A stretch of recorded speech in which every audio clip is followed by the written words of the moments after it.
ছোট গরিব বিড়াল ছিল। তার গায়ে ছেঁড়া কাপড় আর সে খুব ক্ষুধার্ত ছিল। খাবারের খোঁজে সে ধীরে ধীরে রাস্তা দিয়ে হাঁটছিল। মানুষ তাকে দেখে হাসতে লাগলো।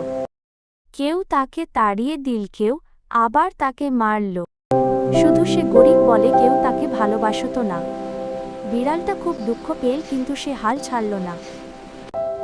পরের দিন ছোট্ট বিড়ালটা আবার কাজ খুঁজতে বের হলো।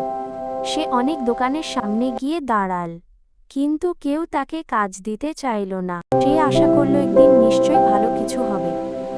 অবশেষে সে একটি ছোট দোকানের সামনে গেল। দোকানদার অবাক হয়ে ছোট্ট বিড়ালটার দিকে তাকাল। বিড়ালটা খুব ভদ্রভাবে কাজ করার ইচ্ছা দেখায়। দোকানদার অবশেষে তাকে কাজ করার সুযোগ দিল। ছোট্ট বিড়ালটা খুব খুশি হয়ে কাজ শুরু করল। সে দোকান পরিষ্কার করত আর জিনিসপত্র গুছিয়ে রাখত। তার পরিশ্রম দেখে দোকানদার খুব খুশি হলো। কাজের বদলে সে প্রতিদিন খাবার আর সামান্য টাকা পেত। সে সব টাকা খরচ করত না, একটু একটু করে জমাত। দিন যেতে যেতে তার সঞ্চয় ধীরে ধীরে বাড়তে লাগলো। একদিন সে নিজের একটা ছোট দোকান দেওয়ার কথা ভাবল। সে রাস্তার পাশে একটি ছোট দোকান দিল। সেখানে সে দুধ, বিস্কুট আর ছোট খাবার বিক্রি করত। ধীরে ধীরে মানুষ তার দোকানে আসতে শুরু করলো। তার ছোট দোকানটি ভালো চলতে লাগলো। বন্ধুরা, দ্বিতীয় পর্ব দেখতে চাইলে অবশ্য লাইক এবং সাবস্ক্রাইব করুন।